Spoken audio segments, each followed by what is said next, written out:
जंगल के राजा का बेटा मोंटी उड़ते उड़ते बुलबुल चिड़िया के घोंसले के बाहर आ जाता है। वो उस घोंसले में झांक कर देखने लगा तो उसे अंदर बुलबुल के 2 अंडे दिखाई देते हैं। वहाँ पर उन अंडों की माँ भी मौजूद नहीं थी, इसीलिए मोंटी अंडों को खाने के लिए घोंसले के अंदर चला जाता है और घोंसले में रखे दोनों अंडों को फोड़कर पी जाता है कि तभी बुलबुल चिड़िया अनाज लेकर अपने घर वापस आ गई। अरे मोंटी, तुम यहाँ क्या कर रहे हो? और मेरे अंडे कहाँ पर है? अंडे अब वो तो मेरे पेट में है आंटी। ये सुनकर बुलबुल के तो होश ही उड़ गए, लेकिन मोंटी को इससे कोई फर्क नहीं पड़ा। वो अपनी ही धुन में वहाँ से चला गया। ये सब क्या हो गया? अब मैं क्या करूँ? मैं कितने दिनों के बाद माँ बनने वाली थी। हे ऊपर वाले! मोंटी एक बहुत बिगड़ा हुआ बच्चा था। वो आए दिन छोटे पंछियों को बहुत परेशान करता। किसी के भी अंडे खा जाना, किसी का घोंसला तोड़ देना, तो किसी ने लाया शिकार उनसे छीन लेना। ये सब करने में उसे बड़ा मजा आता। इसके बावजूद भी कोई पंछी उसे कुछ नहीं बोल पाता था, क्योंकि वो जंगल के राजा का बेटा था। बस इसी बात का वो फायदा उठाता। मेरे प्यारे बच्चे, चाहे बाहर कितनी ही ठंड हो, मैं तुम्हें ठंड का जरा भी एहसास नहीं होने दूंगी। गोरी कौवी अपने अंडे की खूब देखभाल कर रही थी, क्योंकि वो भी पहली बार ही माँ बनने वाली थी। थोड़ी देर बाद लल्लू कौवा अनाज लेकर वापस आ गया। आ गए तुम? हाँ, ये लो अनाज। और पानी कहाँ है? पानी? वो मैं पानी किस में लाता गोरी? मेरे पास तो कुछ नहीं था। अरे मैंने कहा था ना, ये खाली नारियल ले जाओ, भुलक्कड़ कहीं के। अरे मैं तो थक गया हूँ, अब तुम ही जाओ पानी लाने। हाँ, मुझे पहले ही पता था तुमसे आज तक कोई काम ढंग से हुआ है भला। मैं जा रही हूँ, लेकिन तुम यहाँ अंडे का ध्यान रखना। अपनी नजर अंडे से बिल्कुल मत हटाना, समझे? हाँ, समझ गया। अब जाओ भी।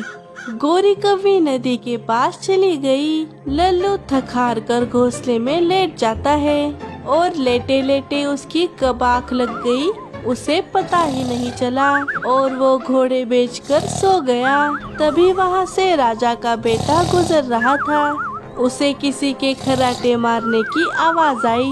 वो लल्लू के घर के पास आ गया। अरे ये कितनी जोर से खर्राटे मार रहा है। तभी उसकी नजर वहाँ पर रखे अंडे पर जाती है। अरे वाह, अंडा! मोंटी कौवों के घोंसले में घुस गया और बिना सोचे समझे वो अंडा फोड़कर पीने लगा। तभी लल्लू नींद से उठ जाता है और सारा नजारा देखकर हक्का बक्का रह जाता है। अरे बाप रे, ये तुमने क्या किया मोंटी? मोंटी तुरंत वहाँ से भाग गया। अरे नहीं, अब मैं गोरी को क्या जवाब दूंगा? थोड़ी देर बाद गोरी वापस आ गई। गोरी के आते ही लल्लू उसे सारी बात बता देता है। सारी बात सुनकर गोरी के पैरों तले जमीन ही खिसक गई। क्या? ये तुम क्या कह रहे हो? मैंने तुमसे कितनी बार कहा था कि अंडे से नजर मत हटाना, लेकिन तुम, हे ऊपर वाले, अब ये सब बोलकर क्या फायदा है? मेरा अंडा! मोंटी, तुझे तो मैं नहीं छोड़ूंगी। इधर बुलबुल चिड़िया मोंटी की शिकायत लेकर राजा जी के पास आ गई थी। नहीं राजा जी, बात सिर्फ मेरे अंडों की नहीं है। मोंटी आए दिन किसी न किसी को परेशान करता रहता है। उस दिन तो उसने एक पंछी के घोंसले को आग ही लगा दी। बुलबुल, मोंटी की तरफ से हम तुमसे माफी मांगते हैं, हमें माफ कर दो। आइंदा से मोंटी किसी को परेशान नहीं करेगा, हमारा विश्वास करो। हाँ बुलबुल, तुमने अपने बच्चे को खो दिया, इसका हमें भी बहुत दुख है, लेकिन अब की बार तो मोंटी को माफ कर दो। अगली बार से हम समझा देंगे। आप दोनों की वजह से ही तो सारे पंछी मोंटी को सह रहे हैं। बुलबुल वहाँ से चली जाती है सुनिए जी, हमें मोंटी से बात करनी चाहिए। अब बात करके कोई फायदा नहीं है कमला। अगर हम उसकी छोटी छोटी शैतानियों को नजरअंदाज नहीं करते तो आज वो जंगल के पंछियों को इतना परेशान नहीं करता। हाँ, आप सही कह रहे हैं, लेकिन अब हम हमारी गलती कैसे सुधारेंगे? हमें उसे कोई सबक सिखाना चाहिए। हमें कुछ ऐसा करना होगा कि जिससे उसे इस बात का एहसास हो और वो सुधर जाए। मुझे पता है कि ये काम कौन कर सकता है। तुम किसकी बात कर रही हो कमला? कम्मो बुआ, और कौन? उन्होंने अच्छे अच्छों को सबक सिखाया है। मोंटी तो फिर भी बच्चा है। हाँ, ये तुमने सही कहा। सिपाहियों, जाओ, जाकर कम्मो बुआ को लेकर आओ। सिपाही बुआ जी के घर जाकर बुआ जी को बुलाकर ले आते हैं। आइए आइए बुआ जी। क्या हुआ महाराज, आपने मुझे क्यों बुलाया है? मुझसे कोई गलती वलती हो गई है क्या? अगर गलती हो गई हो तो माफ कर दीजिए। अरे नहीं नहीं बुआ जी, आप बेकार में ही टेंशन ले रही है। हमने आपको यहाँ पर इसलिए बुलाया है क्योंकि हमें आपसे एक छोटा सा काम है। अच्छा, काम है? बोलिए, मैं आपकी क्या सेवा कर सकती हूँ? बुआ जी, आप तो जानती ही होंगी हमारा बेटा मोंटू आजकल कितना शैतान हो गया है। शैतान? शैतान नहीं, शैतानों का राजा हो गया है वो। आपको पता है उसने मेरे साथ क्या किया? अरे मैंने कितनी मेहनत से एक खट्टा मीठा अमरूद संभाल कर रखा था। सोचा था जब पूरा पक जाएगा तब आराम से खाऊंगी, लेकिन मोंटी ने उसे कीचड़ में फेंक दिया। हाँ हाँ बुआ जी, हम जानते हैं, इसीलिए तो हमने आपको यहाँ पर बुलाया है। अब आप ही उसे सुधार सकती है। आप कुछ ऐसा कीजिए जिससे मोंटी सारी शैतानियाँ करना भूल जाए और एक अच्छा बच्चा बन जाए। हाँ बुआ जी, अब उसे सुधारने की जिम्मेदारी आपकी है। अच्छा, बस इतना ही? अरे मैं तो उसे कब का सुधार देती। इतने दिनों तक मैं आपकी वजह से ही तो चुप थी। अच्छा, तो अब हम आपको पूरी छूट देते हैं। आपको जो करना है वो करिए, आपको पूरी सहूलियत है। हाँ ठीक है, अब आप चिंता मत करिए। कम्मो नाम है मेरा। मैंने अच्छे अच्छों को लाइन पर लाया है, तो ये मोंटी क्या चीज है? बुआ जी वहाँ से चली जाती है। अजी, मुझे तो बहुत चिंता हो रही है। तुम चिंता मत करो कमला, बुआ जी सब कुछ संभाल लेंगी। अरे बुआ जी, लेकिन आपको पता नहीं वो मोंटी कितना ढीठ है। आप उसे कैसे सुधारेंगी? हाँ, उसे सुधारना आसान बात नहीं है। तुम सब चिंता मत करो, मैंने पूरा प्लान बना लिया है। क्या क्या आपके पास पहले से ही प्लान है? हाँ, अब ध्यान से सुनो। हम में से कोई उस मोंटी को जंगल के बाहर वाले इलाके में ले आएगा, जहाँ पर बाकी पंछी सांपों का भेष बनाकर बैठे होंगे। जब वो हमें देखेगा तो बहुत डर जाएगा और हमें भी उसे बहुत डराना है।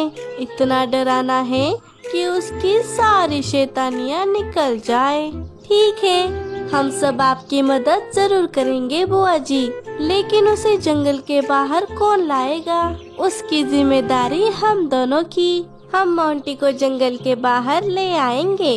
अरे पंछियों, ये मैं क्या देख रही हूँ? कहीं आज सूरज पश्चिम से तो नहीं होगा जो गोरी खुद कोई काम मांग रही है? नहीं बुआ जी, वो तो मैंने सोचा कि आपकी थोड़ी मदद कर दूं, बस इसीलिए, और कुछ नहीं। अच्छा अच्छा, कर ले। और सब समझ गए ना क्या करना है? चलो अब कल मिलते हैं। सभी पंछी अपने अपने घर चले गए। अरे गोरी, ये क्या झंझट ले ली तुमने? हम उस मुंहफट मोंटी को जंगल के बाहर कैसे ले जाएंगे? और तुम्हें कब से मदद करने का भूत सवार हो गया? ऐसे तो मेरी माँ की मदद करने में तुम्हारी कमर टूटती है।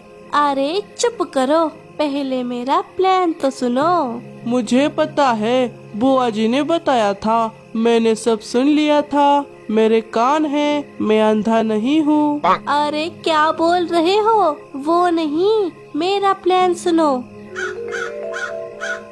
क्या? हाँ, अगर ये प्लान कामयाब हो गया तो उस मोंटी की क्या हालत होगी सोचो। अब हमें हमारा बदला लेने का मौका मिल गया है।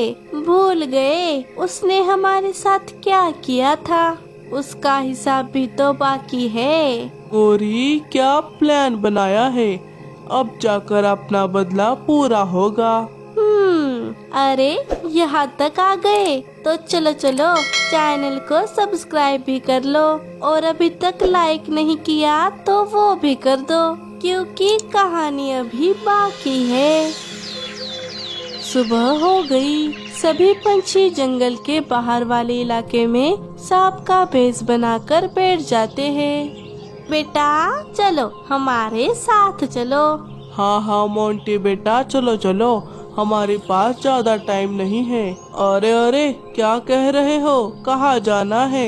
अरे हमने तुम्हारे लिए एक बड़ा सा सरप्राइज रखा है, जिसे पूरा जंगल याद रखेगा। क्या? कैसा सरप्राइज? नहीं नहीं, मुझे तुम कौओं पर बिल्कुल भरोसा नहीं है। जाओ, जाकर अपना सरप्राइज खुद ही देख लो। मोंटी बेटा, मजाक नहीं। अरे हम पर भरोसा नहीं है तो ठीक है, जाकर अपने मम्मी पापा से पूछ कर आओ। ठीक है चलो, लेकिन याद रहे, अगर मुझे सरप्राइज पसंद नहीं आया तो तुम दोनों की खैर नहीं। हंस ले बेटा हंस ले, क्योंकि सरप्राइज देखने के बाद तो प्लान के मुताबिक दोनों कौवे मोंटी को पंछियों के पास ले जाने के बजाय उसे असली सांपों के इलाके में ले जाते हैं। अरे ये कौन सी जगह है? यहाँ तो मैं पहली बार आया हूँ। यही तो है तुम्हारा सरप्राइज। अब तुम यही रुको, हम अभी आते हैं। चलो गौरी। क्या? मुझे यहाँ अकेला छोड़कर तुम कहाँ जा रहे हो? अरे तुम अकेले कहाँ हो? यहाँ पर तुम्हारे बहुत सारे दोस्त हैं। चलिए लल्लू जी। दोस्त? कौन से दोस्त? तुम कौन हो? एक चील का बच्चा, वो भी हमारे इलाके में। आज तो मजा आ गया। सांप? अरे मुझे कुछ मत करना, वरना मेरे पापा तुम्हें नहीं छोड़ेंगे। वो इस जंगल के राजा है। अच्छा, तो तू उस चील का बच्चा है? फिर तो हम तुम्हें हरगिज नहीं छोड़ेंगे। उसने हमें बहुत परेशान किया है। आज हमें उसका बदला पूरा करने का चांस मिला है। क्या हम उसे ऐसे ही गवा दे? इधर सारे पंछी गोरी और लल्लू की राह देख देख कर थक जाते हैं। अरे और कितनी देर इस भेष में रहना है? हम तो थक गए हैं बुआ जी। ये गोरी मोंटी को लेकर कब आने वाली है? हाँ हाँ, थक तो मैं भी गई हूँ। मेरे तो घुटनों में भी दर्द हो रहा है। हाय मीठी, तू जाकर देख तो आखिर मामला क्या है। ठीक है, मैं देखती हूँ। मीठी उन्हें ढूंढने के लिए चली जाती है। थोड़ा दूर आने पर उसी मोंटी की आवाज आने लगी। बचाओ, बचाओ मुझे। अरे ये तो मोंटी की आवाज है, और वो तो नागराज के इलाके से आ रही है। बाप रे! बहुत दिनों बाद हमें हमारा बदला पूरा करने का मौका मिला है। हमें उसे गंवाना नहीं चाहिए। नहीं, ऐसा मत करो। सांप मोंटी पर हमला करने ही वाले थे कि तभी मीठी चील और उसकी पत्नी को वहाँ पर ले आती है। चील को देखकर सभी सांप पीछे हट गए। तुम्हारी हिम्मत कैसे हुई हमारे बच्चे पर हमला करने की? अब मैं तुम्हें जिंदा नहीं छोड़ूंगा। अरे भागो यहाँ से! सभी सांप वहाँ से दुम दबाकर भाग गए। पापा, मम्मा, आज अगर आप नहीं आते तो ये सांप मुझे मार ही देते। रोना बंद करो मोंटी। आज तुम यहाँ अपनी शैतानियों की वजह से आए हो। अगर तुमने अपनी गलतियाँ बंद नहीं की तो हम तुम्हें बचाने नहीं आएंगे। तुम हमारे जंगल के पंछियों की इज्जत करना सीखो। उन्हीं की वजह से तुम आज बचे हो। क्या? हाँ, अगर आज मीठी चिड़िया हमें नहीं बुलाती तो आज हम तुम्हें नहीं बचा पाते। मुझे समझ आ गया है कि मुझे सभी पंछियों की इज्जत करनी चाहिए। अब से मैं किसी पंछी को परेशान नहीं करूँगा। आपका शुक्रिया मीठी आंटी, आपके वजह से मुझे आज सबक मिला है। मोंटी को अपनी गलती का एहसास हो जाता है। उसने सभी पंछियों से माफी भी मांगी।